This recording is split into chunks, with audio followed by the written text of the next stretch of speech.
Beaverton, west of Portland. Pardon? Mm. This is being recorded. That's all the message that came from Zoom. Yeah.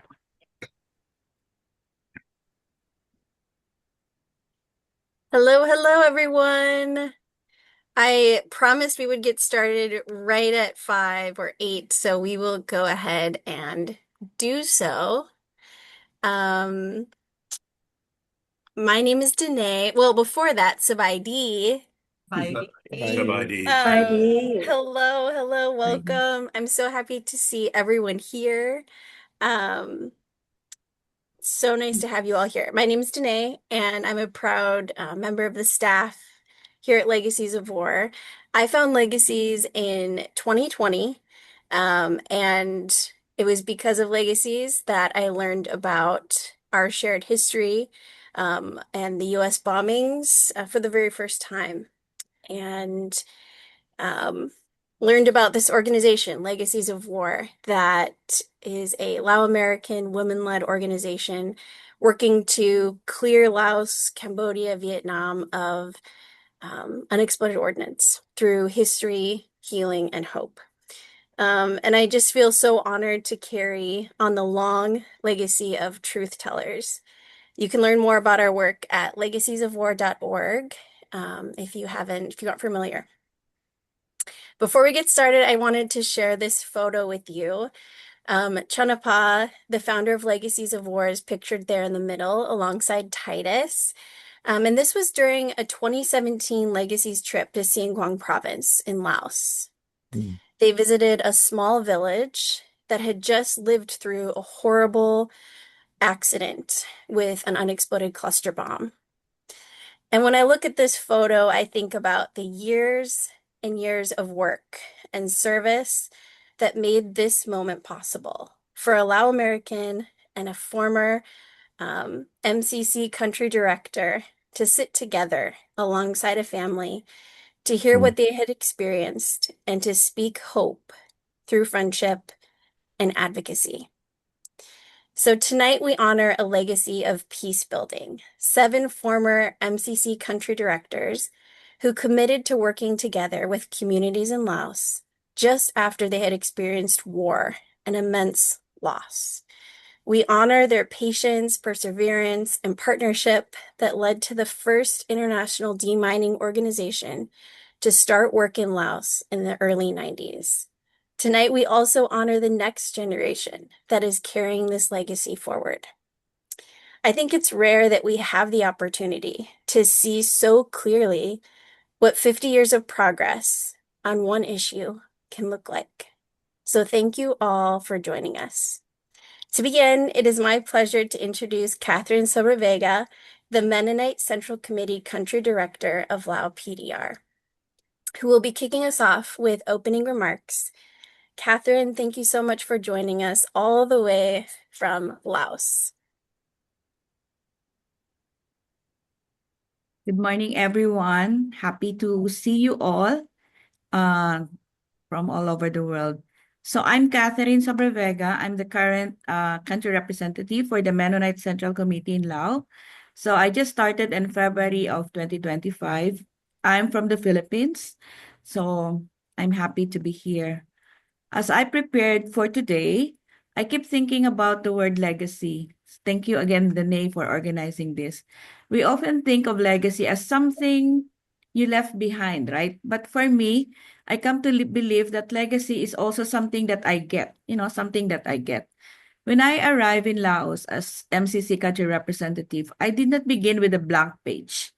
I inherited decades of trust, friendships, and partnerships that were built patiently by people who believe walking alongside communities with humility and love. That is a very extraordinary gift, especially for me. Today, our work may focus on land rights, village mediation, disability inclusion, and youth peace building, and preventing human trafficking are one of our new projects. The programs have evolved because the needs of our communities have also evolved. Yet the heart of MCC has never changed. We still believe that peace begins within our hearts.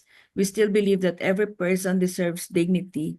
We still believe that lasting change happens when we work with communities rather than work for them. And we still believe that hope grows through relationships. As I look around in the gallery today, I see those who helped build that foundation. I also see the next generation of peace builders who are ready to carry it forward. That gives me tremendous hope, especially for Laos.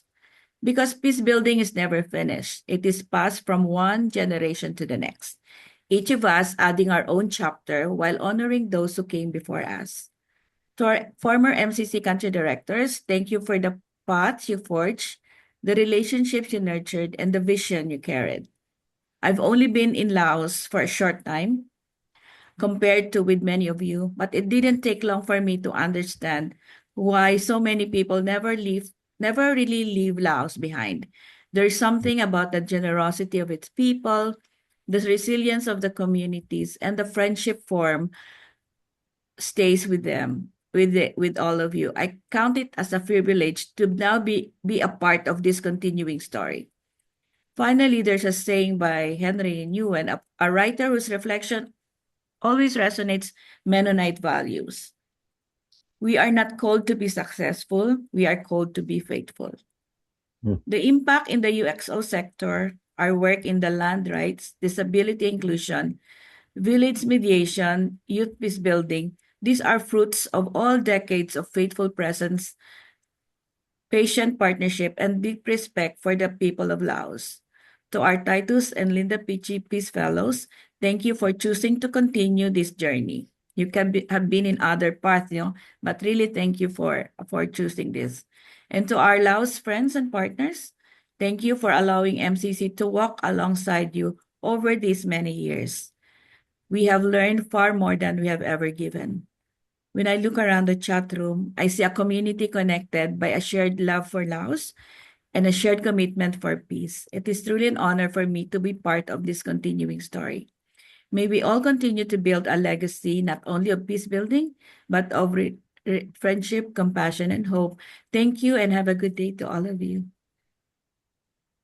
Thank you so much, Catherine. Thank you, Kaptalalai.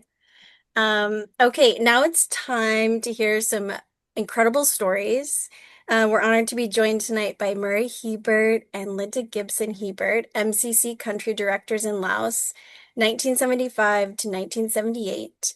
Titus Peachy and Linda Gaiman Peachy, MCC Country Directors in Laos, 1981 to 1985. David Merchant and Lois Farminger, MCC Country Directors in Laos, 1985 to 1990. And Jim Kurtz, MCC Country Director in Laos, 1990 to 1995. Thank you all for being here. Murray and Linda, the floor is yours. Gonna try to. Okay. I tend to talk too long. And you know what? I'm pretty tongue-tied. I see all kinds of old friends on this call. I mean, I just like to stop and just say hi to every one of you, but sorry, I have a different job to do right now. So yeah, Linda and I were the first MCCers to come to Laos. We arrived in May 1975. It was a little bit of a historical accident that we ended up there. We were in Vietnam in the last few years of the war with MCC, and then I got sick at the end of 1974 and was treated for. I had medical treatment, and I was still pretty weak when the end of the war came to Vietnam. So the Mennonite Central Committee asked us, "So now what do you want to do? You're not in Vietnam." 4 Mennonites did stay. And so we said, we once a year earlier, we had gone to Laos as tourists, and we had seen, the coalition government between the royalists and the communist forces or anti-American forces. And so we thought it was really interesting. So we went to Laos. And we'll summarize a little bit, but then we went to see, first thing we did is go see Deputy Foreign Minister Suban, who was the Deputy Foreign Minister for the coalition government and the Neo-Laocoon, the communist forces. We gave them a letter, asked to set up an office. They sent back a letter pretty quickly, said, no, you can't. So we said, okay. We went to go see thank you to them and for considering it. And they said, well, we didn't say you had to leave. We said no office, but you can stay. And, in the weeks that went on, the Pathet Lao forces moved toward Vientiane from north and south. They were aiming to topple the coalition government.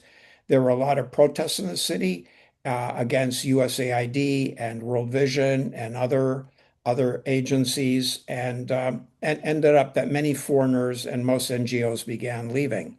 One of our more exciting uh, um, things that happened to us very early on, we were asked by the Ministry of Agriculture to go to an ag research facility along the Mekong off the road from Tunneling. And we were in the midst of talking to the director there when the door burst open and two Ainong, little Lao, I don't know, I shouldn't call them little, they're shorter than I am. Soldiers popped in carrying AK-47, pointed them to us. They didn't need to talk. They pointed to the door and we went out. We got in a taxi. They laid their AK-47s across our laps. It was pretty scary. And they took us to talk to the military commander in the region. Unfortunately, our Lao was terrible. His English was non-existent. His Vietnamese and French were non-existent. So it was a hard time communicating. Finally, they went and got a committee of local teachers that taught some English. And we would tell what we were doing, and they would translate to the commander. The commander would tell them something, and they would have a committee meeting, and then they would go. We went back and forth like that. We were very thankful, though, that after about 4 or 5 hours, we were released. Not everybody, not every Westerner got released after 4 or 5 hours, as many of you that know Laos know. August 23rd, Vientiane was liberated by the communist forces, the Pathet Lao. Many refugees, particularly Hmong, began leaving for Thailand. We lived in a house that was next to a Lao family. Their littlest kid was my language teacher. His mother called him Kidu. For those of you that know any Lao, know that's a naughty little boy. But he taught me a lot of the Lao, and it was mostly good words. And at the same time, many officers and officials were sent to re-education camps, including the husband of our language teacher. Then on December 2nd, 1975, they formally announced the Lao People's Democratic Republic. And then largely unknown leaders like Kaison and Nuhak and others came to town and appeared at a victory celebration at Tat Luang. The government really, from the day we arrived until the day we left, was pretty much constant changes of personnel, regulations. Many of you may have heard that Mao Zedong used to say that you have to break some eggs to create an omelet, and that's what they were doing there. USAID shut down. The U.S. Embassy stayed with 3 U.S. staff. The Thai often closed the border, cutting off imports, including food, fuel, etc. We had to cook on charcoal. There were no flights out of the country after Thailand closed the border, except to Hanoi, and we had to cross the river to take a train to Bangkok. Then in 1977, after we'd been there about 2 years, we got another letter saying we had to leave the country. So we wrote an appeal, but prepared to leave. And one day while we're preparing to sell our stuff, this woman, a Lao French woman that worked for the UN, came by and she said, "What the heck are you doing?" She was so livid that we'd been told we had to leave. She went straight to the foreign ministry. And with 2 to 3 days later, the expulsion was retracted. And we were told we had to move into a foreign designated area. Um, so Vientiane really very quickly became a shadow of its old self. No motorized traffic, almost none, except government vehicles, because there was a fuel shortage due to the Thai closing the border. Markets were empty. There were only two restaurants, one Chinese and one Indian, as you might not be surprised. We were allowed to travel only once out of Vientiane. That was a trip to Siêng Quang at the end of 1977. I'm going to stop there. Linda is going to talk a little bit more about some of the project work that we did. Linda, over to you. Thanks. Okay. So, as Marie has indicated, it was a very difficult time at the very beginning of MCC's time in Laos, especially for aid workers. There were only really very few. I think the Quakers and a Canadian group and ourselves were allowed at the very beginning to be there. And they also, the officials really didn't understand who NGOs were or what kind of work they did. They were very suspicious of what we were doing. But when the Thai border closed, they did come to us. The Ministry of Agriculture came to us and asked if we would be willing to help bring in vegetable seeds. That was the first project that MCC Laos did. And we did manage to get, at first it was difficult. The ministry said, no, you couldn't have permission to do that. But then they did allow it. And for many of the people in both in the Vientiane area and surrounding areas, vegetables were growing everywhere as a result of that first project. Eventually, there was another project that we did, which of course responded to all the bombing that had occurred in the Siêng Quang area, and that was the Buffalo Project. We started hearing stories about the shortages of water buffalo in plowing the fields. They had decimated all of the buffalo. All of them were killed as a response to the bombing along the Ho Chi Minh Trail. So we arranged to have buffalo in Siêng Quang, Savannakhet and Pak Se, and have them walked north 400 miles, which took about 2 to 3 weeks to walk that far. But eventually they did arrive and were used in the fields. In November of '77, we were invited by the Ministry of Foreign Affairs with several other NGOs, as well as several IO representatives, to visit Siêng Quang. And when we came in to that area on the airplane, we could see as we came into the airport area, we saw bomb craters everywhere. I mean, there were hundreds, thousands of them. We all stayed in one room in one simple guest house. The bathrooms were latrines outside, and we used buckets for shower. We visited a small village on that trip. We had to walk on the mounds between the rice fields because of the potential issues of small landmines and so on. And there were we saw lots of small clustered bomblets the size of tennis balls in the fields. The first house we visited was a young boy who lost the lower part of one of his arms when he was playing with a bomblet a few days earlier than that. And then we also met a neighbor to that house, and he had a mangled leg as a result of using a hoe in the field, trying to turn the soil.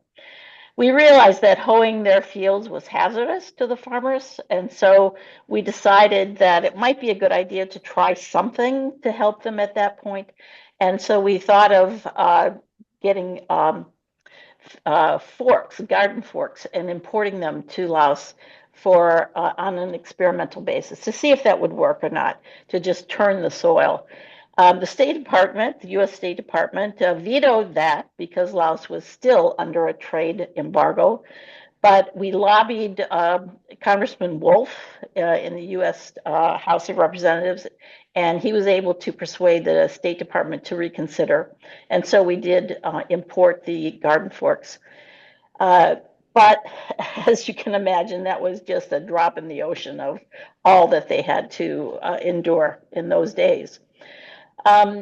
MCC's experiment with other solutions, and years later, starting the cooperation with the Mines Advisory Group to clear the fields. That's not our story to tell, but I think it was a great way to move things forward. We are absolutely amazed that MCC continues to work in Laos after 51 years, and would never have guessed that our small beginnings would have resulted in 1975 into what the projects are today. So we're very, very pleased that this is happening. Thank you. Unmute. Okay. Okay, I guess we're up next, and we will be sharing our screen so that we can share some slides, and so you'll see some of what Linda and Murray were talking about.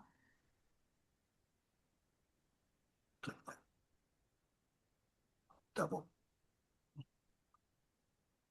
Oh, That'll disappear from the beginning. Okay, okay. let's go. Okay, I think we're set. Hopefully you can all see. So we became the MCC reps starting in 1981. There were two other couples who came between Linda and Murray and us. And as Linda and Murray were saying, this was still very soon after the war. Life was very quiet. Many people had left the country, and the Western foreign presence was very small. And especially outside of the capital city, and this is in Siêng Khoang province, life was very basic as there was much rebuilding to do, and we were just starting over. During the first few years of our time there, we spent a lot of time learning the Lao language, and our Lao tutors and our Lao staff became very good friends and helped us learn a lot about Lao history and culture as well as the language. And this was very important as we worked with government officials, such as from the Ministry of Social Affairs, and we built relationships with them. And so it was very important to be able to speak the language and understand more of what was going on. Here we're in a boat in Luang Prabang. You can see that we traveled in very rugged conditions sometimes, but this built a lot of good rapport with people. In Luang Prabang, in the early stages, one of the projects we had was to assist a village where a lot of people were suffering from leprosy. And here in Siêng Khoang province, MCC was exploring a village level irrigation project. And so we did want to share that despite all the hardship and poverty, there was also a lot of beauty. It wasn't possible for us to live and work at the village level, but we soon discovered that there were institutions with whom we could connect, like teachers' training schools, agricultural schools, hospitals, and village co-ops. The training schools were very basic situations. When I visited this school in Atapa, the students were making walls for their own dormitories. Administrators at the teachers' training school in Udomsai told me that when the students first arrived for training, they had to work together for 7 months to build the school. It was a similar situation at the Sayaburi Ag School, pictured here. These tables outside are the dining area, and the kitchen with the fire pit is under the roof. This is the teachers' training school kitchen in Siêng Khoang province.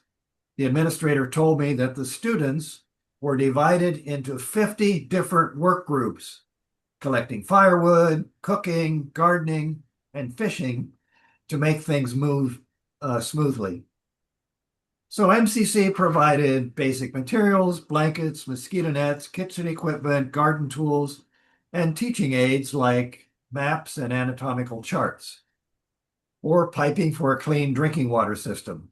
All these things made life and learning easier for the students. But the backdrop to all of our work, travel, and visits was the reality of the war, such as this cluster bomb in a tree stump right outside the teachers' training school building in Siêng Khoang. And as Linda mentioned, when you fly into the area, this was in Siêng Quang province, which was one of the most heavily bombed areas. The evidence of the bombing was everywhere. And it was just such evidence of such wanton and reckless bombing. And we later figured out that based on the number of plane loads, there was a plane load of bombs that were dropped every 8 minutes. I mean, if you average it out over a 9-year period. Unfortunately, many of the small cluster anti-personnel cluster bombs or bombies failed to detonate. And so they posed a hazard wherever in the soil. They made it very dangerous to farm, to dig, to build anything, or for children who wanted to play in their schools or around their homes. And as Linda had mentioned earlier, one of the most dangerous activities was using a traditional Lao hoe, which is what they use to open up areas for gardens. But as you can see, if you hit a bombie from over your shoulder with this heavy hoe, it's likely to explode and cause much injury or even death. And that's what happened when to the mother of these children whom we visited in April of 1981. The mother of 11 children had been opening up a little gardens area to plant vegetables, and her hoe struck a bombie and she was killed. But the family then, and we'll show this after we stop screen sharing. I don't know if you can see us on the small screen or not, but the family gave us this broken hoe head and asked us to share their story so that this kind of suffering could end. One of the other activities that MCC tried was a bombie beating tractor, which had additional metal reinforcement and a chain flail in front. You could just barely see the chain flail there at the front of the tractor. Anyway, the hope was that these could be taken through the fields and blow up bombies. Well, it didn't work and was suitable only really for plowing later on. Despite the failure of the tractor, we kept experimenting, thanks in large part to Mr. Buovan, pictured here, who was determined to find a solution. He lived in Siêng Quang throughout the war and always referred to America as imperialist America. We spent many days together with him, and when he found out during one of my work trips that Linda was pregnant, he sent home a live duck to keep her strong and healthy. And so with no expertise, what happened? Oh, okay. Maybe I was trying to move that, but I guess it doesn't work. Oh. I'm not sure why the slide isn't advancing all of a sudden. Oh, there it is. Okay. Okay. So with no expertise, we kept experimenting on ways to blow up unexploded bombs. Thanks to Jim's efforts, which you'll likely hear about a bit later, MCC and the Mines Advisory Group, or MAG, collaborated with the Lao government to begin a bomb removal project in 1994. And that's when I returned to Laos for 6 months to help manage it. The first training session for 20 Lao miners is pictured here, with MAG trainer Donald McDonald doing the teaching. No, that doesn't work anymore. I don't know why. The first clearance location, which would become a new location for the Teachers Training College, is pictured here. Okay, are you moving? Okay. Yeah.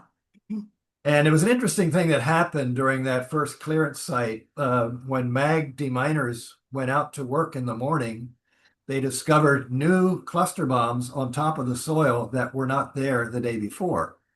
So that was a puzzle. And with a little investigation, they discovered that the people in the village across the road saw that MAG was blowing up bombs. And so in the evening, they collected bombs from their village, carefully carried them across the road and placed them at the site so they could be blown up the next day. So MAG quickly formed a roving team to just go from village to village and blow up bombs that were on top of the soil and an immediate threat to safety. Okay. This is a U.S. cluster bomb container with the name of the company that produced it. And as U.S. citizens, we felt a tremendous responsibility to bear witness to the impact of the war and these U.S. weapons on the people of Laos. And we view all of our education and advocacy work during our time in Laos and since those years as part of our unified whole, which we'll be talking about in a moment. One of the last projects we did before we left Laos was to invite a peace delegation of members of Mennonite churches to come to Laos and to witness what had happened there, and to go back and tell the story in their communities and to their congressional delegates. And here is another picture of that delegation, this time with the Lao staff and Lao officials along with us. Yeah, it was quite an enterprise, quite a very moving time together. Another thing we did after we returned from Laos was to do some more research and find out what are the connections between what we had seen in Laos and what had happened in the US. And we were very alarmed to find that one of the companies that makes cluster bombs, or made them at that time, was a company in Lancaster County, a very prominent, well-known company with a lot of well-regarded in the community. So we continued to do more research. We produced a booklet and a slideshow and did a lot of talking in churches, always seeking to encourage people to contact their congresspeople to do advocacy and promote other ways of creating jobs. So it was immensely gratifying to find partners to work with. And pardon me, I do have a cough. I could spend hours talking about these relationships. And one of these, of course, was Legacies of War. Donapa Kamwongsa, the founder, is pictured there on the right. And I served on the Legacies board while still working at MCC beginning in 2004. Legacies created a traveling exhibit using the original drawings and stories that bombing survivors created, and did many presentations about the war in communities around the country. Annual trips to Laos kept Legacies informed of realities on the ground and helped build strong relationships with partners there. We had a lot to celebrate at Legacy's 15th anniversary, as Legacies was very instrumental in getting President Obama to pledge $90 million over 3 years for UXO clearance and victim assistance. By 2019, at this meeting, board members included former ambassadors to Laos and former Obama administration officials. Senator Leahy came to help us celebrate, and today U.S. government funding continues, and there are between 3,000 and 4,000 deminers still working throughout the country. Also, while at MCC, I joined the Cluster Munition Coalition to address the worldwide problem of UXO from cluster bombs. These gatherings always included victims of cluster bomb accidents who became very, very strong advocates for a cluster bomb ban. The Lao government was a strong participant in this effort with Dr. Malinya Sanyavongsa, and our campaigners came from all over the world. It was a very diverse, very energetic, very hardworking community. Okay. The Convention on Cluster Munitions that banned cluster bombs was signed in Oslo, Norway in 2008. Sadly, the U.S. did not participate in this process or join the treaty. It was amazing to attend this gathering in Vientiane, Laos in 2010. 1,000 people in one room to implement a ban on cluster munitions was absolutely unthinkable in 1981 when we first arrived in Laos. And the next meeting, the review conference for the Cluster Bomb Convention, will be happening again in Laos in September of this year. It's been a very great privilege to be on this journey among a remarkable and resilient people. Thank you. Okay. So we will stop sharing. And do you want to show the, Oh, yeah. yeah, we can Here's the show hoe head again. the hoe head, which has been taken all over and that story shared with people.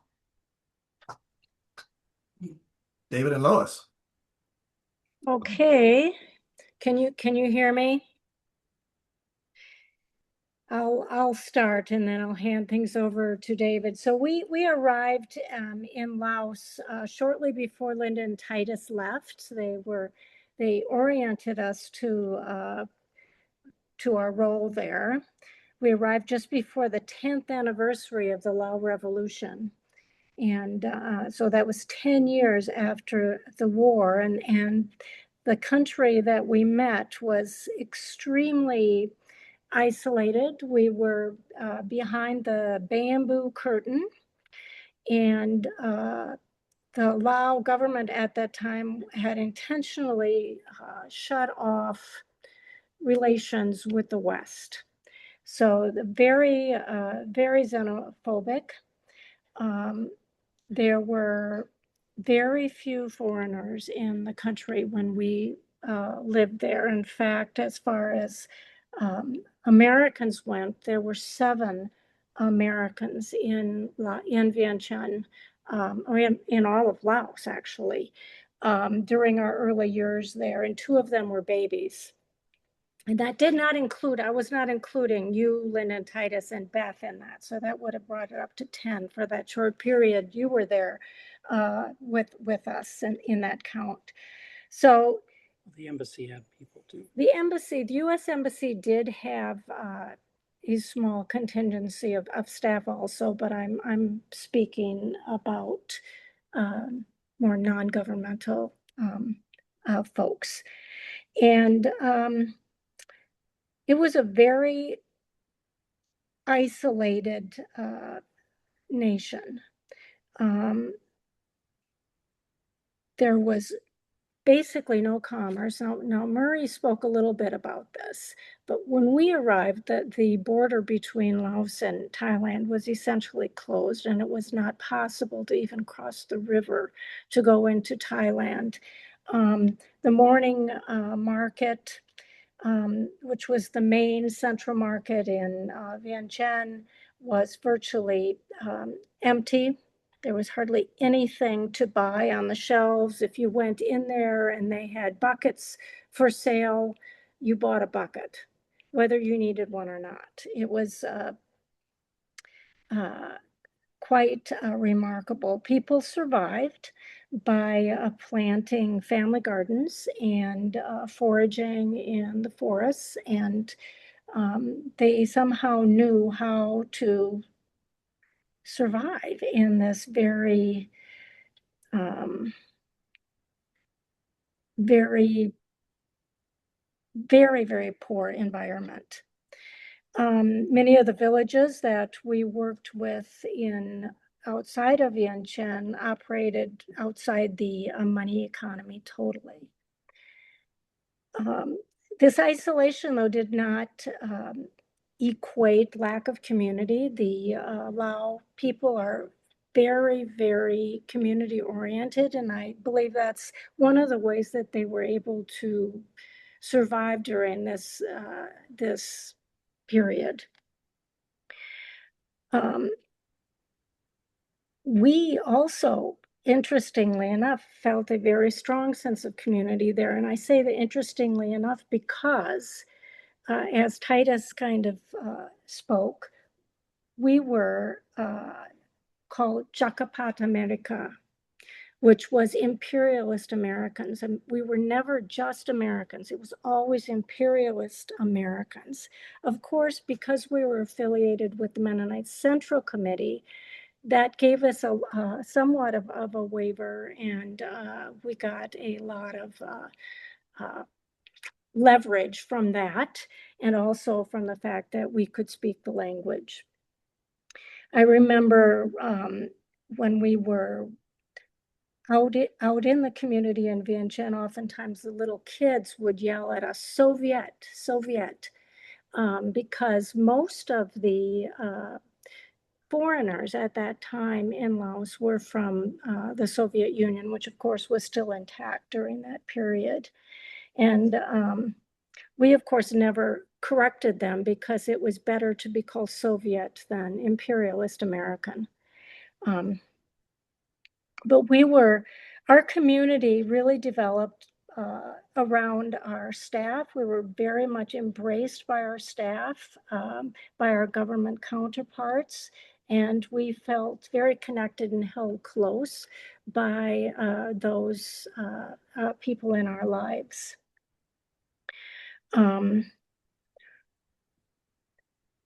The key feature, although I would say that the Lao people are extremely resilient and survivalists, huge survivalists. I learned a whole bunch from them about resilience and survival.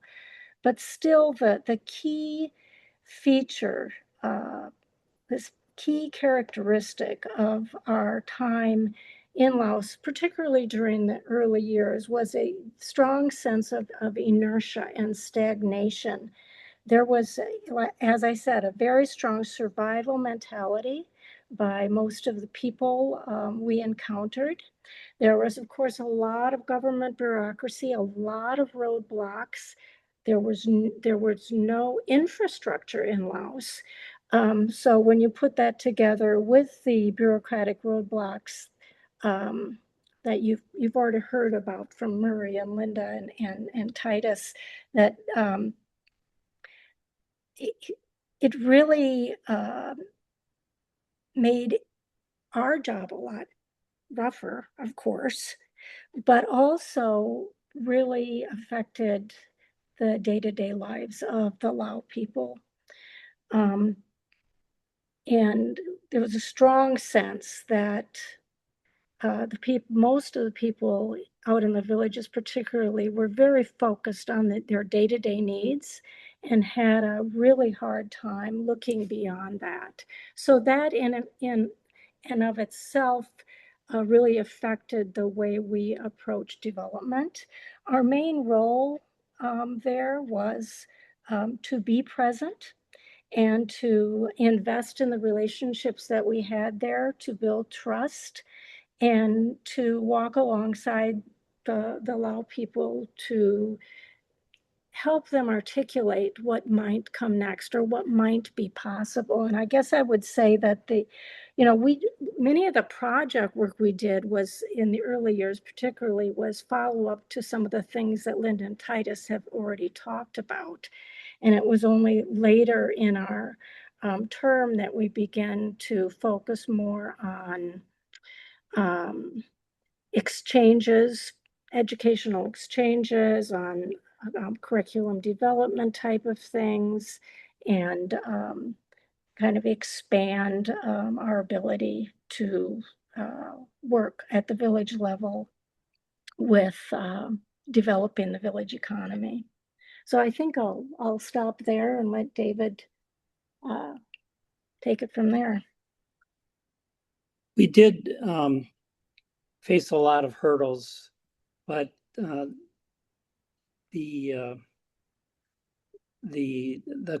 commitment of our government counterparts at the national level and at the provincial level was really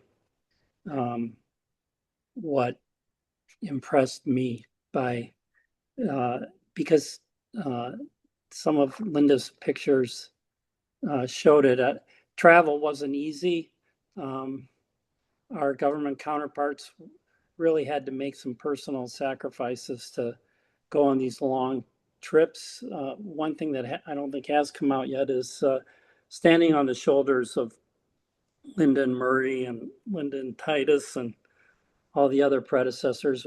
We had more access to the country, I tell people, than almost everybody except the Vietnamese army. It was really pretty extraordinary. We went all the way up to the China border in the north in Pongsi province, down to Pakse and South Champasak province, and most of the effort was to just meet the needs of people in their local areas with the assistance and partnership of the national ministry. So people who often didn't get paid for months on end, it's hard, I think, for people to really understand, but you had government cadre who literally didn't sometimes get paid for, as I recall, correct me if I'm wrong, anyone, months they might not get their pay. So they had to, work their family gardens or harvest rice if they had lucky enough to have a rice field, help their family just survive. Weaving, women, many homes in Vientiane had looms underneath them so that they could weave their sarongs. I think even at one point in time, I don't know the specifics, part of the government policy of self-sufficiency included trying to weave your own clothing. But my point is the resourcefulness and the commitment and the energy of our government counterparts, whether it be at the national level or the provincial level, was really amazing. And what was special about it was the personal relationships that we developed over time. Again, standing on the shoulders of Titus and Linda and those who came before us. We really tried to build on those project initiatives, whether it was the teacher training schools that were mentioned, agricultural schools, clean water systems. There was a mobile sawmill that was started in Siankwang where we had to continually try to get teeth for the blades, because when the timber was being milled in Siankwang, it would hit a cluster bomb that was embedded in the log and blow up all, destroy the blade, and then operations would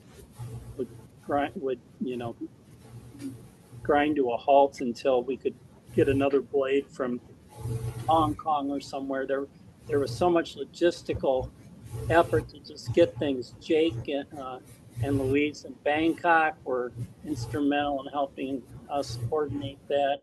Our staff were amazing. Getting, for example, rolls and rolls, I mean, hundreds or probably ultimately thousands of meters of HDP pipe for gravity feed clean water systems. Rebar, Titus mentioned it. The effort people had to make to just get back to zero after the war was just astounding. Going to the schools and having the students, as Titus described, showed pictures of being having to build their dorms before they could even start thinking about learning. I mean, that just typifies things. The other thing I'll say about it is the isolation. I'll say very briefly, even when things started to open up, story I like to tell that represents how isolated it was. Our counterpart at the foreign ministry, as often happened, asked us to come down to talk about something. So I went down there, and he said, we've gotten a letter from a new NGO. This was after the country was starting to open up. That's what I went on. And we just would like to know a little bit about this NGO and what you think about them. And he handed me a letter, and I looked at it, and the letter it was from the United States Peace Corps. And this was the second ranking Lao diplomat in the foreign ministry relating to non-government organizations and international relations, and didn't even know that the Peace Corps was not an NGO. So that kind of represents a sense of just how isolated Laos was at the time we lived there.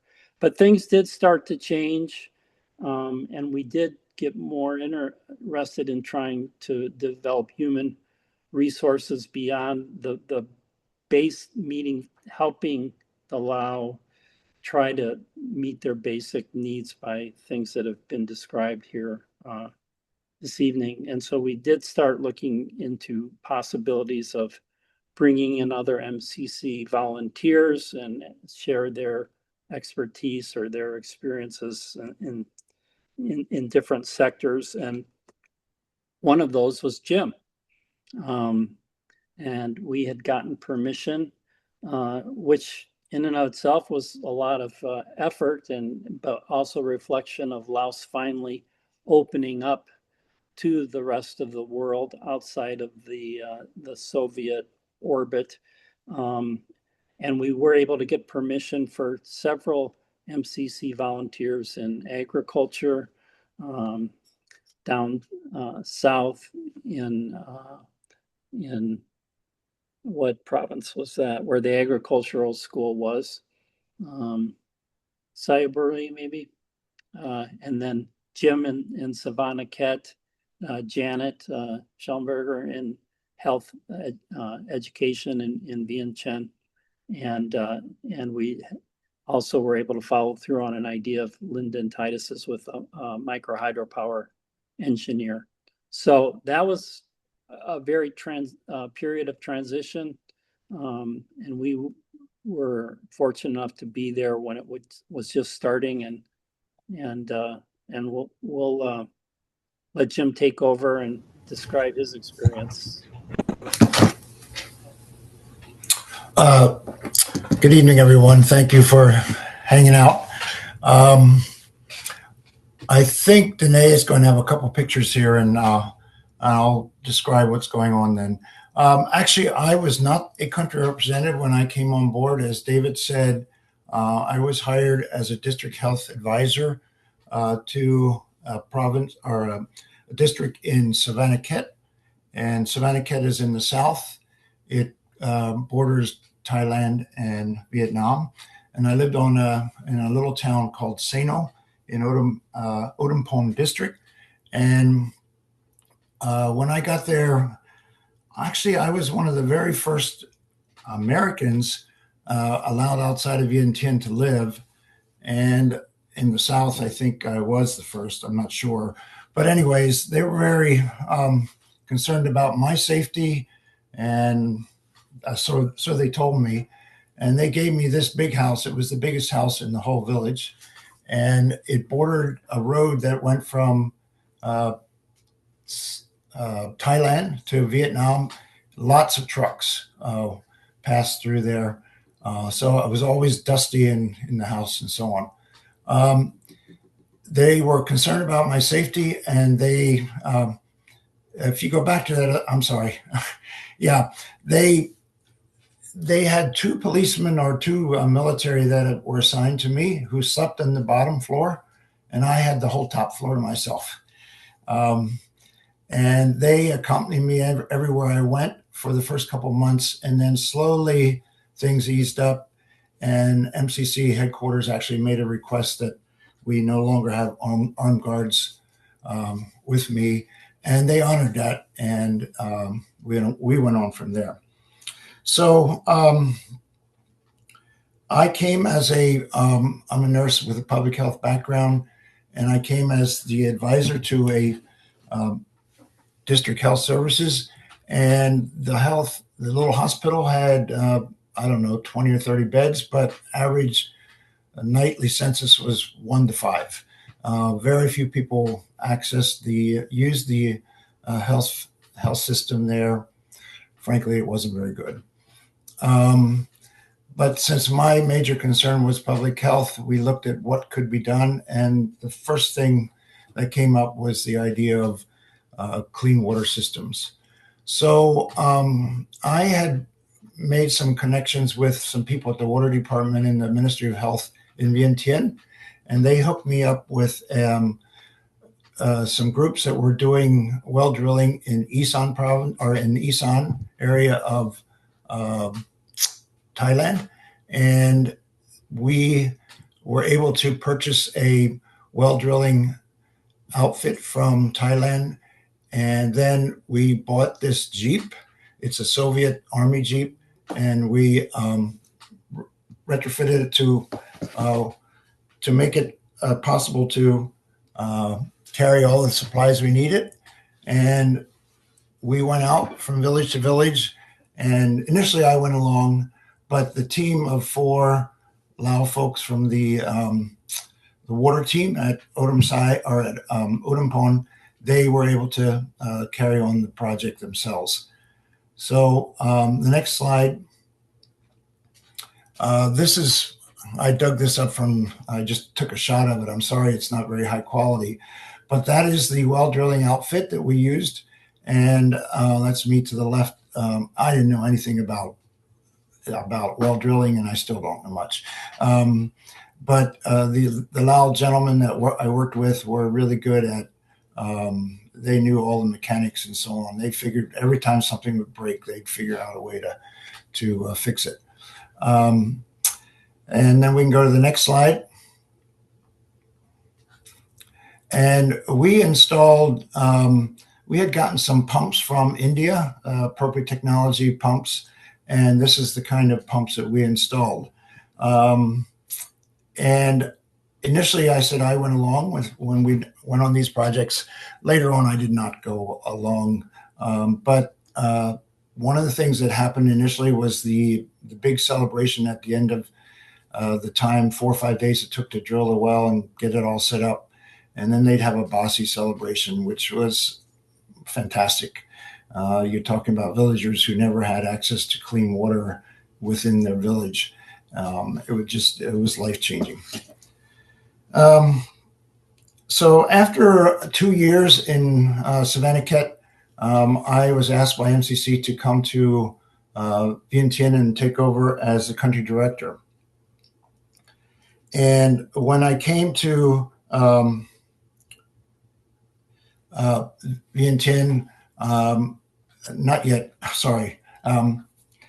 When I came to Vientiane, Hien Pimacham was the project coordinator and for MCC, and I almost felt like she became my boss.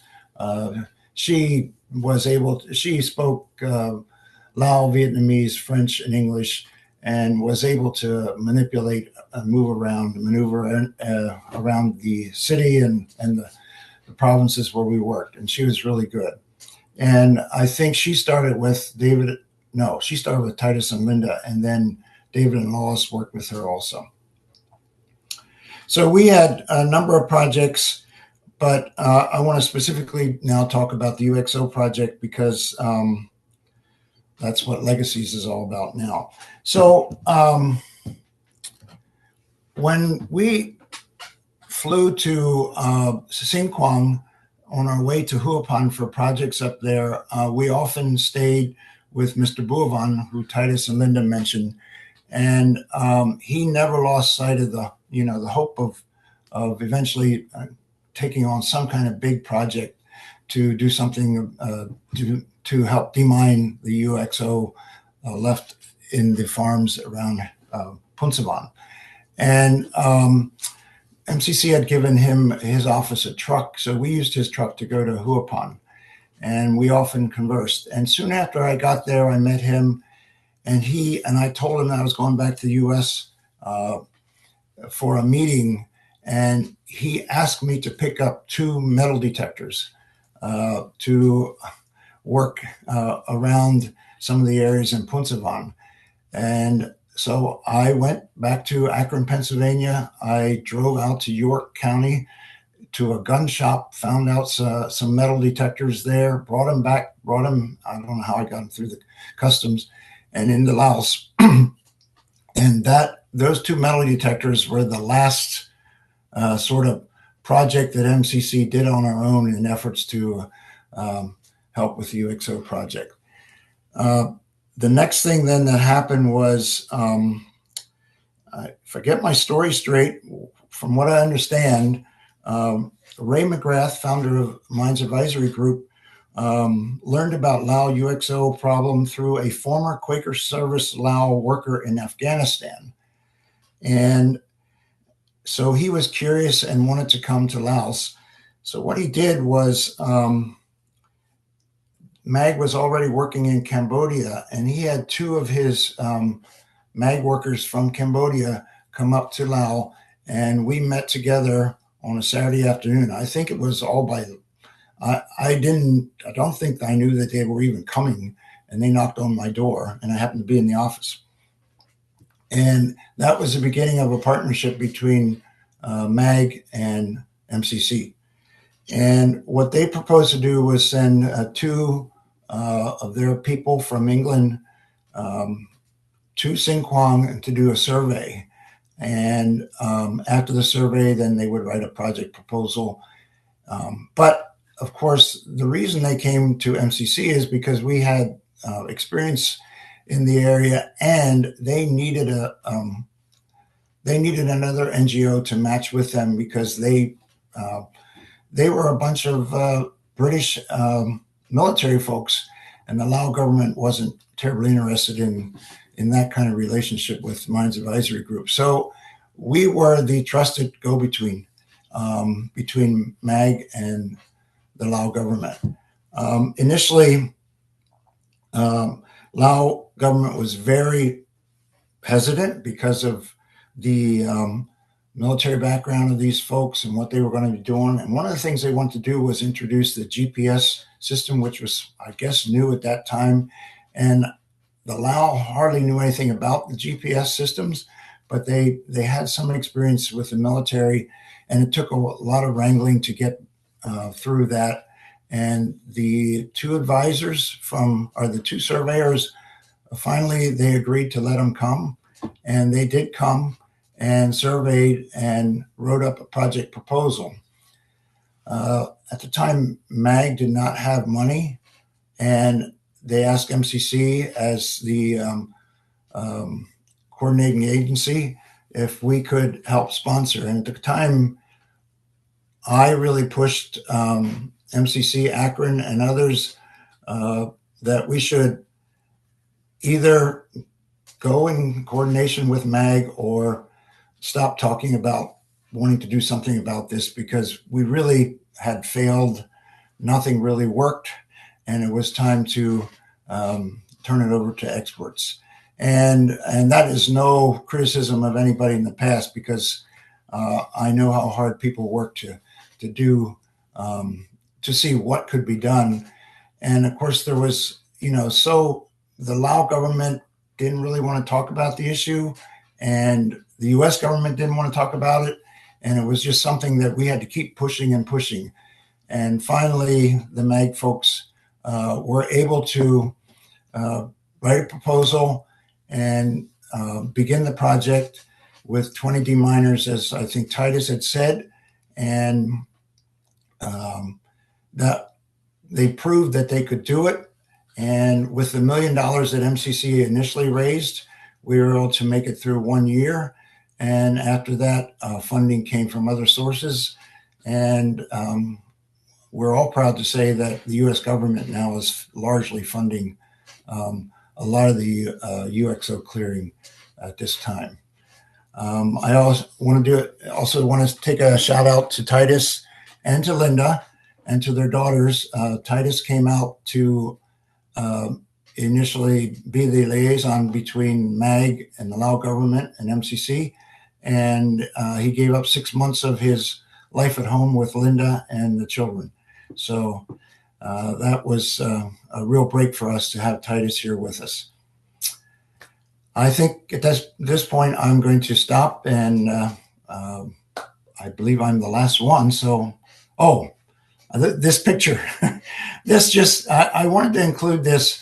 This man was my driver when I lived in Savannah, and he drove that Soviet Jeep.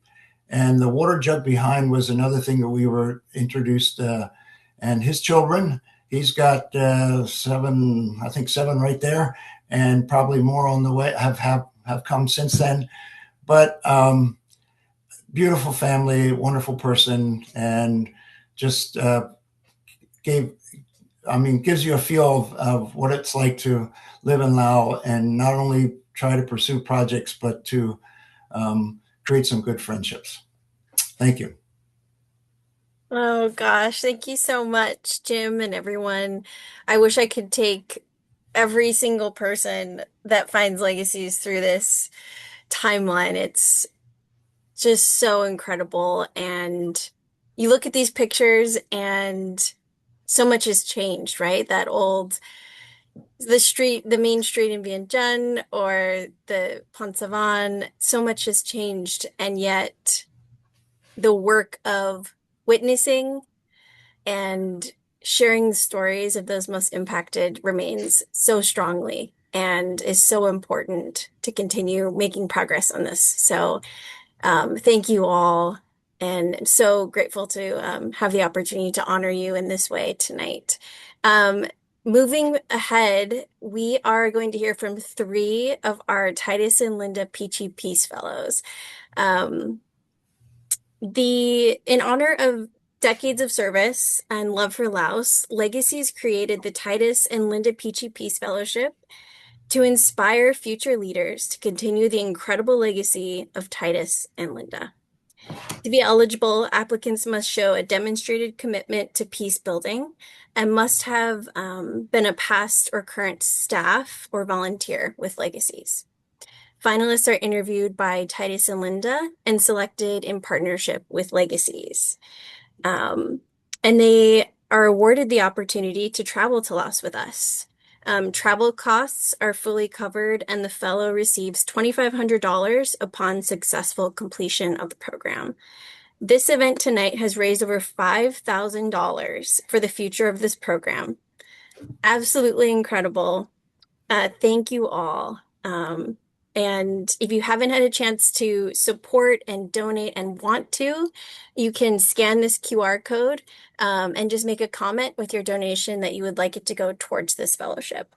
So without further ado, it's my honor to welcome these three, Taryn Seba, Jewelry Puna Kiyodara, and Catherine Walker. Welcome, welcome.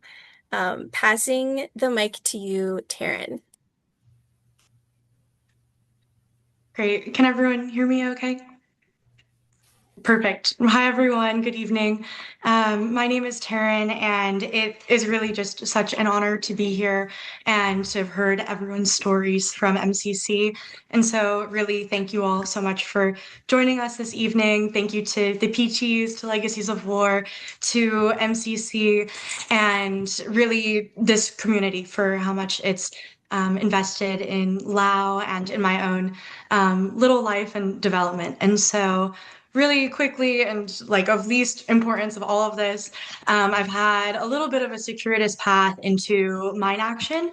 Both of my parents grew up in armed conflict, and my grandfather survived World War II as a prisoner of war and was my best friend and really helped to raise me. And so growing up and hearing their stories, that largely taught me that wars don't simply end when fighting stops, that there are real consequences that ripple through families, communities, and generations. And so those stories made the world feel much bigger than my hometown in Colorado and instilled in me a desire to work towards peace. And so many years later, this curiosity led me to work for the Halo Trust, which is the world's largest humanitarian demining organization. And part of this job involved helping prepare the grant reports for the State Department. And so every quarter I would read updates from demining programs all across the world, but one country in particular kept appearing, and that was Laos. I remember thinking, how have I never heard of this place? Here was the most heavily bombed country per capita in history. And yet, despite studying international affairs and working in mine action, I knew almost nothing about it. This ignorance was really shocking to me. And so I started researching and I learned about the secret war in Laos. I learned about the more than 2 million tons of bombs dropped across the country. I learned that millions of unexploded cluster munitions remain scattered today beneath fields and really the entire country. And the scale of this tragedy and the realization that this was American history and wrongdoing was so upsetting that I wanted to try to do something, really anything, to learn more and help where I could. And so this search eventually led me to Legacies of War, where I had the wonderful privilege of interning in 2021. And so this internship taught me the history and avenues for change making. We connected with organizations across the US and Southeast Asia. We advocated before Congress, and we helped bolster the Legacies Library, which is a wonderful resource and education about the secret war and about Laos. And so later, the Peachy Peace Fellowship would introduce me to its people. Danae, if you can move forward in the slides. Perfect. And so nothing could have really prepared me for actually arriving in Laos. And just as an aside, I love the name of this event so much because if you know Laos is to love the country so much. I really am so grateful and just I'm always loving Laos. But so sorry, that's my bad for going off script for 1 second, but I can't help it. So yeah, nothing could have prepared me for arriving in Laos or how much I would love it for years to come. Before traveling there, unexploded ordnance was something that I understood intellectually and mechanically from my time at Halo. But after traveling there, this issue became deeply human. And so one afternoon, we were able to visit the Cope Center, and the manager was incredible and welcomed us and shared that he had chosen to dedicate his career to victims assistance because his uncle had been killed by a cluster munition. As we were leaving the visitor center and walking outside, a man who was missing a leg was being pushed across the courtyard in a wheelchair under weeping willow trees. And so this museum showed that this really wasn't a museum separating history from the present, but rather that history was right there beside us. Another day, we went to the Mines Advisory Group Center, and we heard a story about a father who had been blinded by a cluster munition explosion. And I remember him describing what his mornings looked like.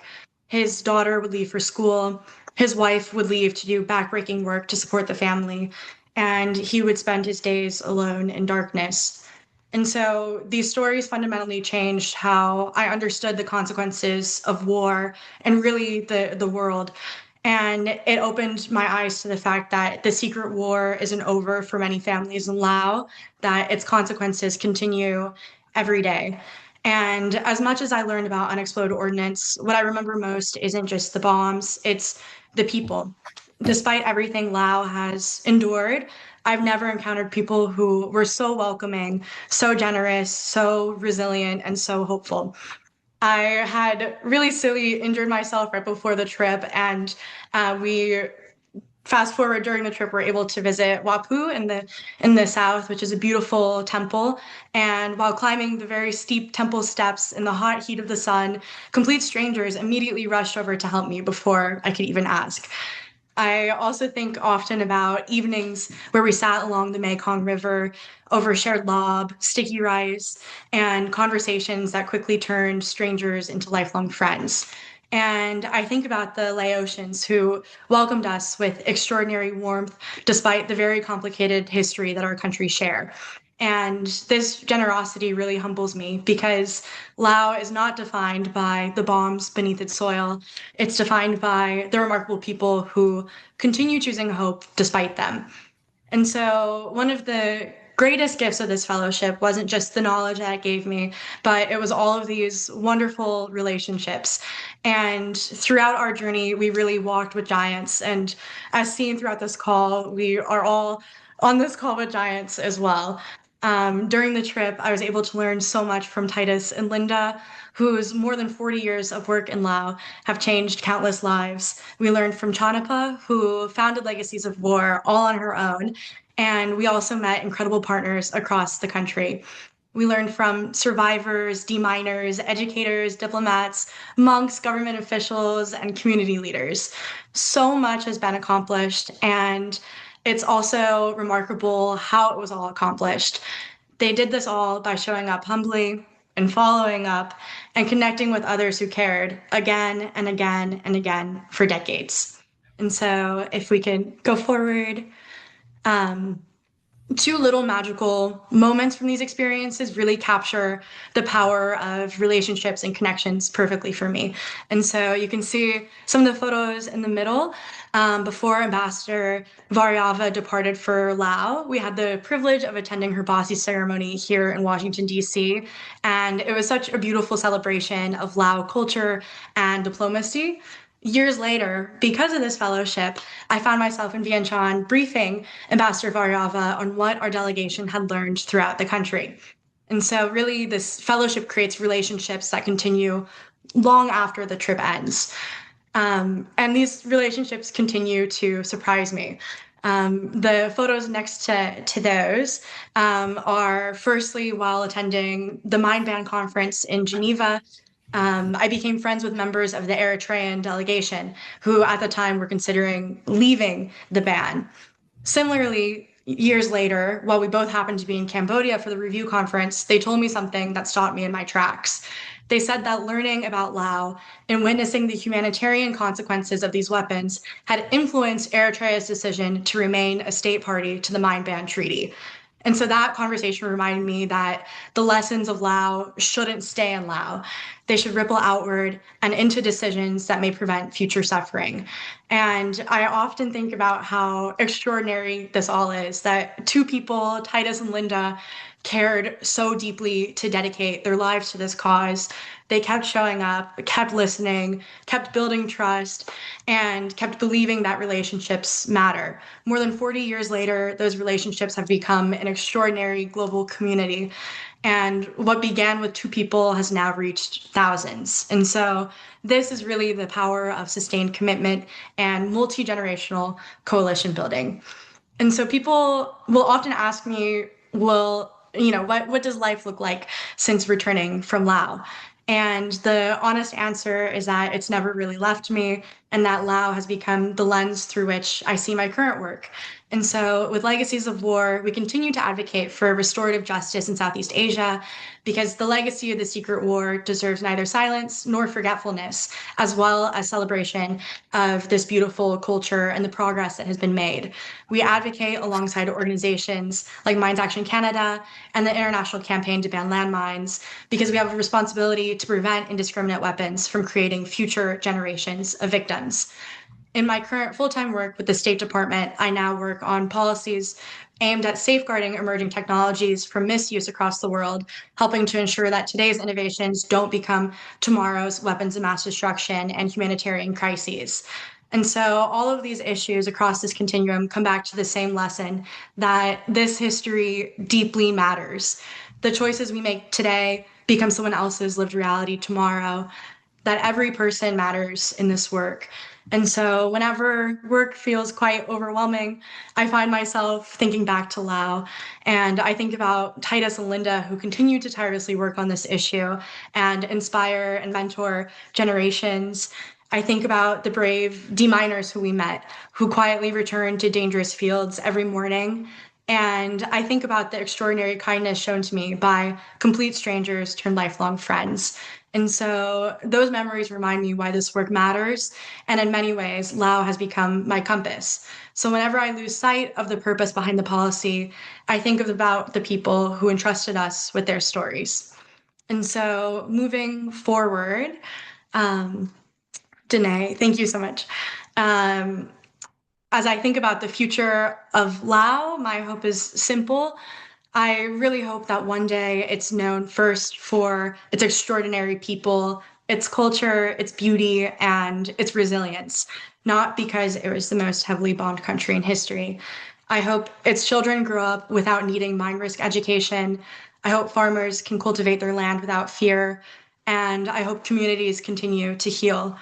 And I hope we continue learning from Laos, not only because of what happened there, but because of what the Lao people have taught the world about forgiveness, resilience, humility, and hope.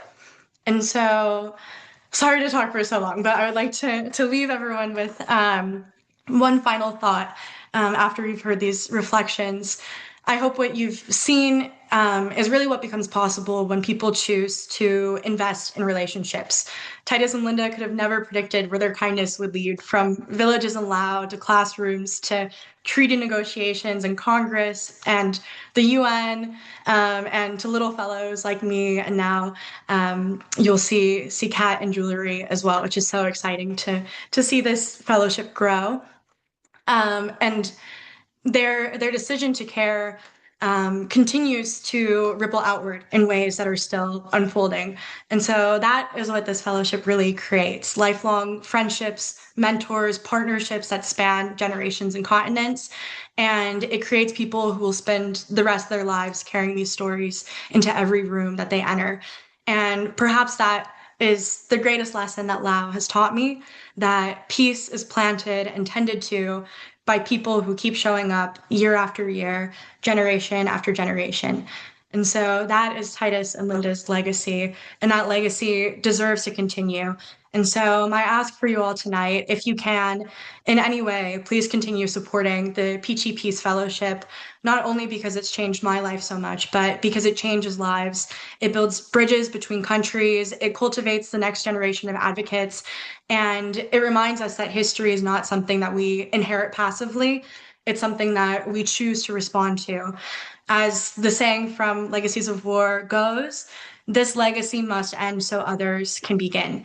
And so thank you all for helping to ensure that more people have the opportunity to witness, to learn, to build relationships, and to carry this important work forward. I am so grateful from the bottom of my heart, and I'm so happy to pass the microphone over to Jewelry, who has really carried this baton beautifully during her fellowship time as well. But really, thank you all so much for your time this evening. Thank you so much, Taryn. Savadi, everyone. I'm so honored to be here with you all today, and I want to echo Taryn's thanks to everyone. My name is Jewelry Puna Kyodara, and I'm a Lao American from Urbana, Illinois. To start, I'd like to share a little bit about my life and the origins of my family.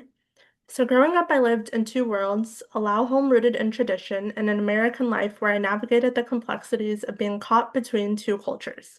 And as a child, my parents would send me to Laos every 2 years so I could better learn, understand, and feel closer to our heritage.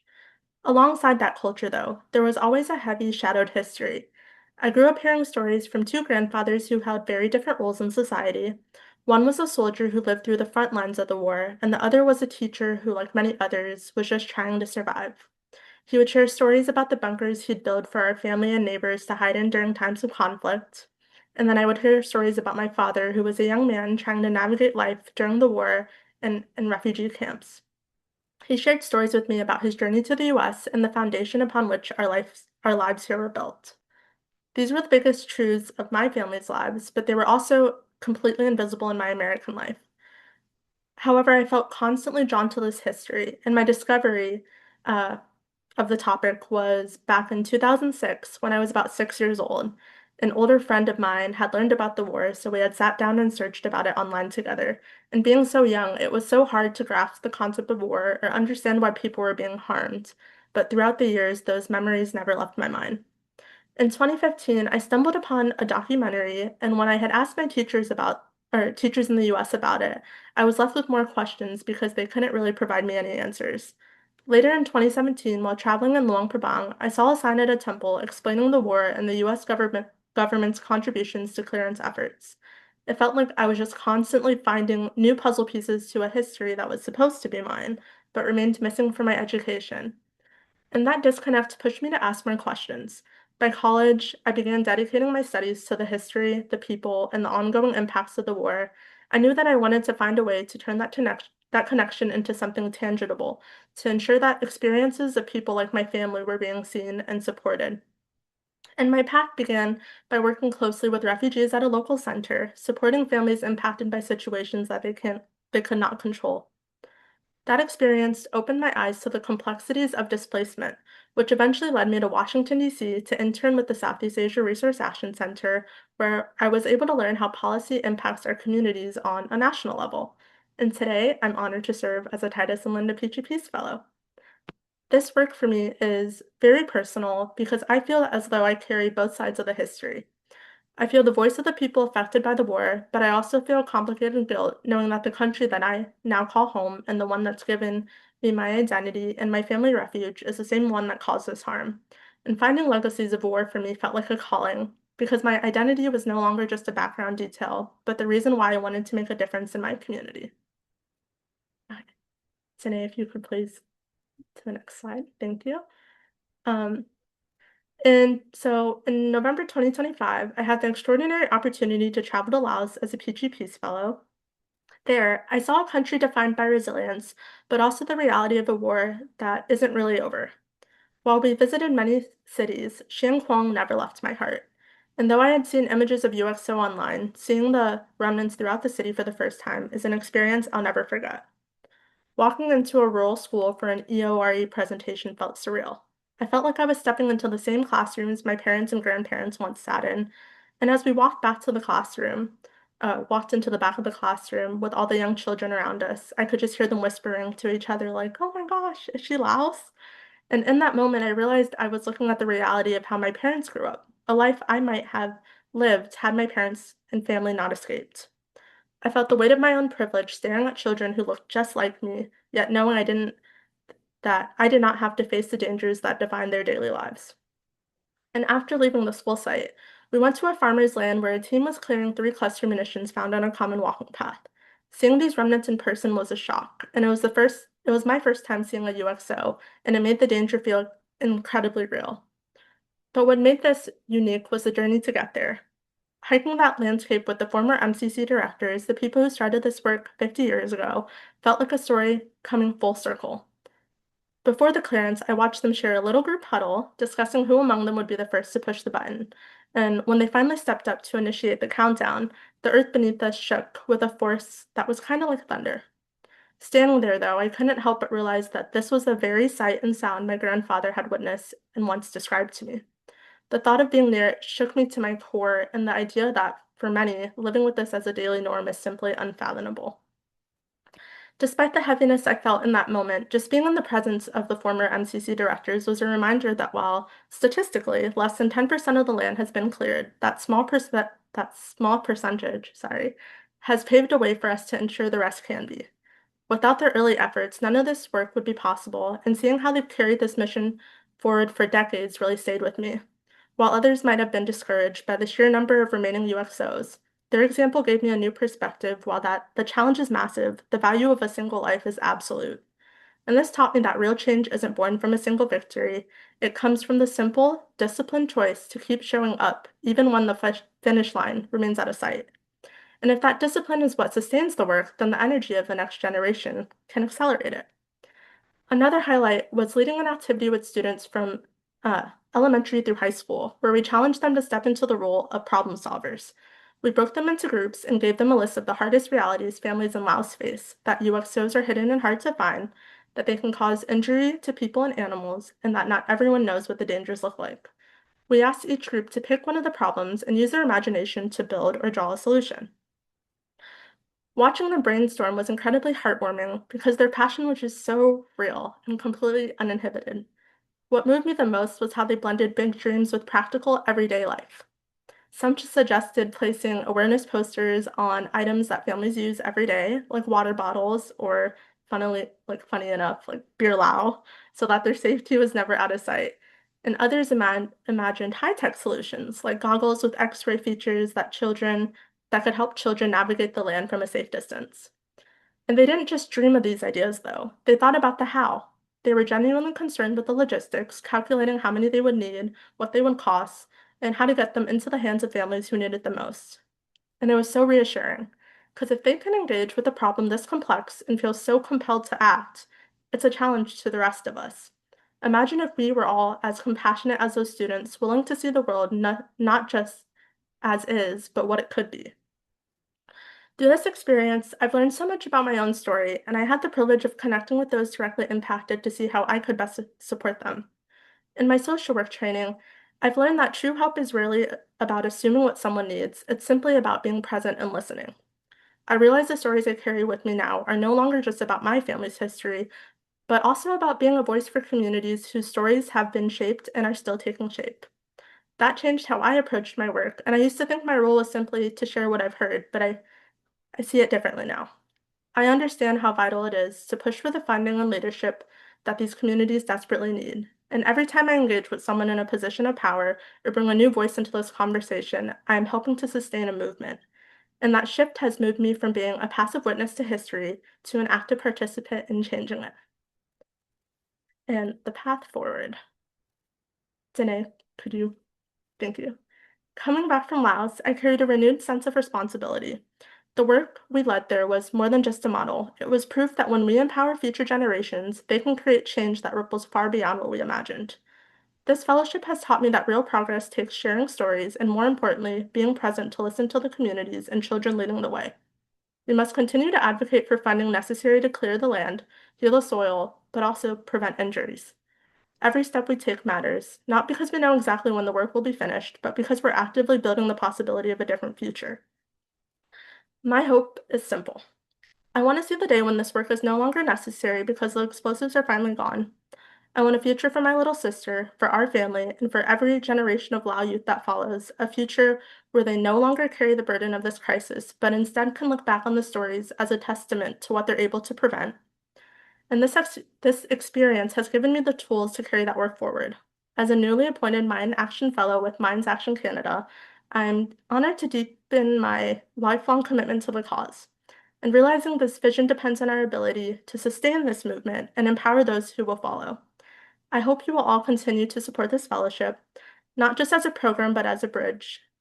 Your contributions ensure that other passionate advocates have the same opportunity that I've had to learn, connect, and stand in solidarity with these communities. So thank you so much for taking the time to listen to my story and for your partnership in shaping the leaders who will one day see this work through to the end. And it's now my privilege to introduce the next person who's doing just that. The floor is yours, Kat. Oh my goodness. Good evening, everyone. What a lineup I have to follow now. Jewelry, thank you so much. What an honor it is to be here with you all. What amazing leaders, what amazing peer fellows. I'm incredibly grateful to Legacies of War and Titus and Linda Peachy for investing in the next generation of advocates through this fellowship. Since I haven't taken my fellowship trip to Laos yet, I'd like to share a few things tonight, how I found Legacies, how the fellowship has shaped me already, and what I hope to carry forward as we look to the future. So my name is Catherine Walker. Many people call me Kat. Professionally, I wear a few hats. I am Assistant Director of a Women's Business Center hosted within George Mason University. And I'm also the Business Development and Sales Manager for Article 22. I live in Fairfax, Virginia, just outside Washington, D.C., as we know, a region where advocacy, partnerships, and policymaking come together. So being here has given me incredible opportunities to share more about Legacies of War. Through my varying roles over the years, I've had the privilege of introducing thousands of people to the history of the secret war and the ongoing impacts of war.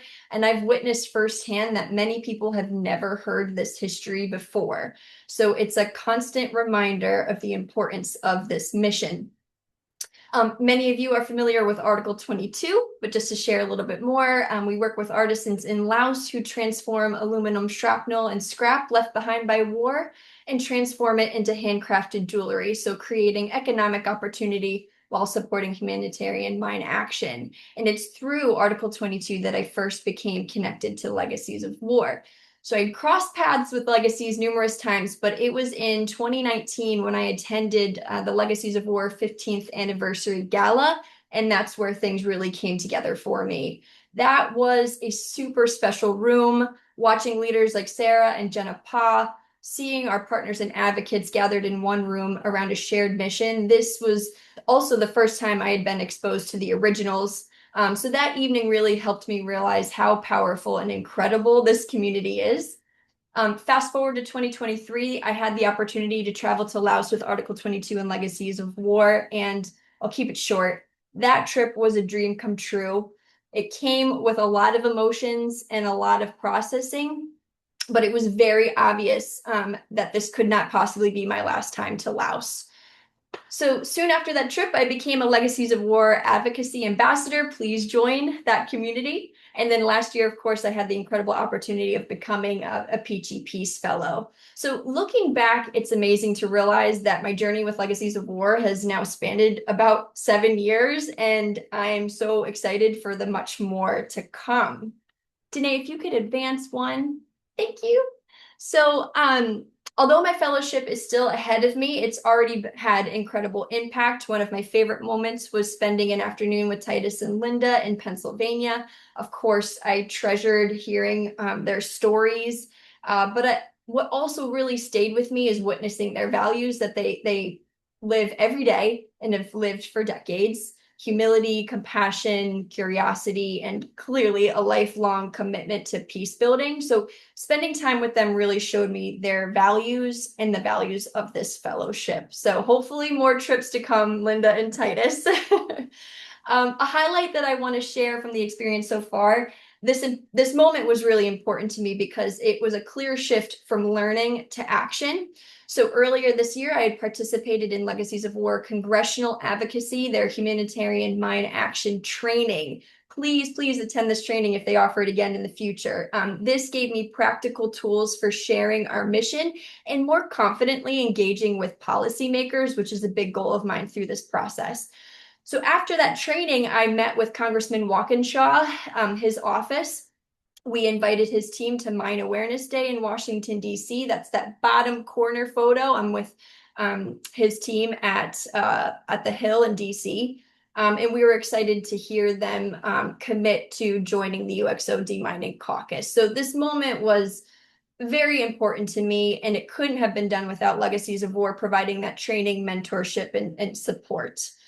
Beyond that, the fellowship has broadened my knowledge across the board through book talks, panels, discussions. I got to sit in on a board meeting, which was really exciting. And every conversation adds another layer of my understanding to both the history and the work that continues today. Next slide, Danae. Thank you. So as I prepare to return to Laos this September, obviously a lot is to come.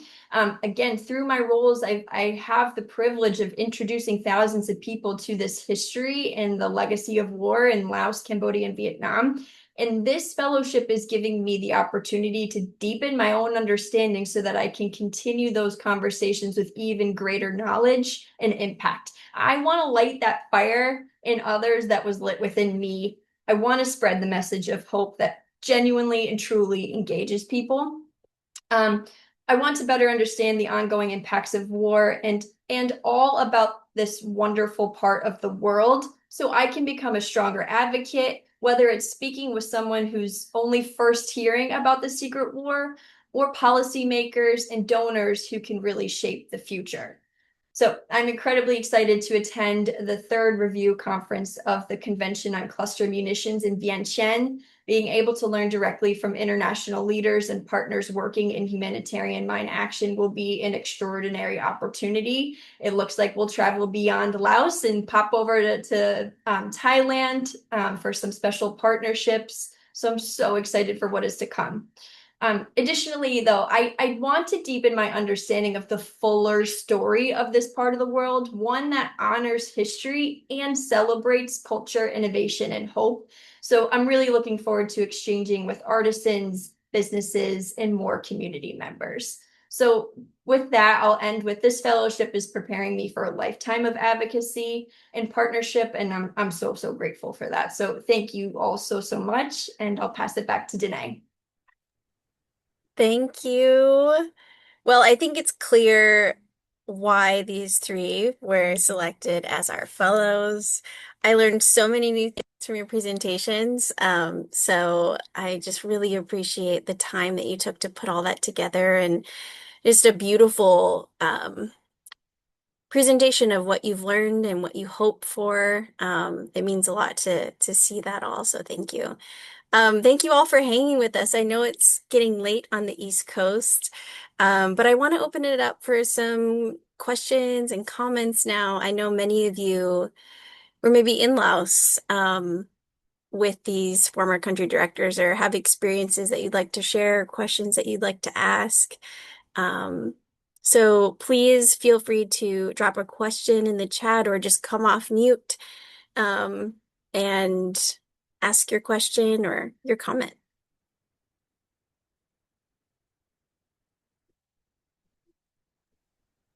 I just want to say hello to a lot of my friends. Hello. Still very emotionally involved, as you can tell by my voice. This has been really moving for me again tonight. And I miss Lao. I love Lao. As many of you know, I'm married to a Lao family, so a lot of the stories I've heard are hit my heart. Thank you, everybody. Thank you, David. Good to see you. Yeah. Yeah, I would like to say, first of all, yes, hearing from all the country directors was, or those who could be here, was really fascinating to me and brings back a lot of my memories since my first time in Laos overlapped with the Peaches and remembering what it was like then in the mid 80s and then how it was when I went back 15 years later and then another 10 years after that, all the developments that happened. But good and bad, but opening of the country and the U.S. government beginning to be involved and growing in its involvement in the clearance of war legacies. I think those are all on the good side. And so this was a fascinating night, but I was also terrifically impressed by our Peachy fellows. It's really amazing what you can say and what you've learned and what you're doing. It makes me quite proud of the next generation. So thank you to all of you for taking part. Thank you, Danae, for arranging this.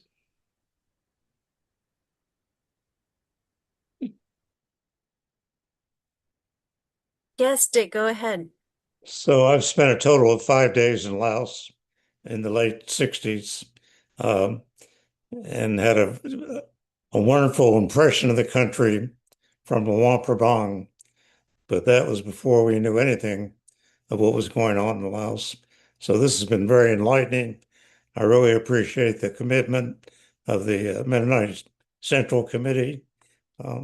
Mennonites helped found the program I worked with, International Voluntary Services. And I am also impressed with the awardees of the fellowship. And I guess to become a fellow, I need to become an intern, right? So sign me up. Yes, all right. I love it. If you haven't read Dick's book, it is called A Different Journey Vietnam, 1965 to 1973, and it's a beautiful, beautiful book. Thank you.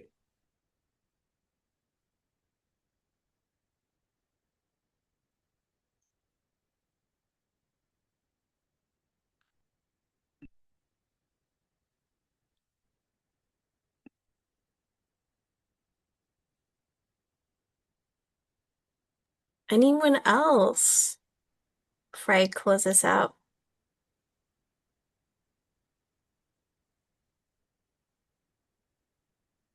If you could put up the QR code one more time, is it? Yes, yes, yes. Thank you. I have a last slide I'll throw up, and Yes. it includes a QR code for Titus's blog as well. Okay. That you should all be subscribers to. Yeah. Because it is very similar to what we all experienced tonight in that he's going chronologically through his time in Laos, and I'm so enjoying all the stories and all the photos that are being shared. So donate button or QR code is on the left there, and in the comment when you make your donation you can write Peace Fellowship and we'll know to allocate it to the fellowship. And then on the right there will take you to Titus's blog, which is on Substack. So please subscribe, and he writes very frequently. I don't understand really how he remembers it all, but it's quite impressive. So definitely subscribe to read those stories.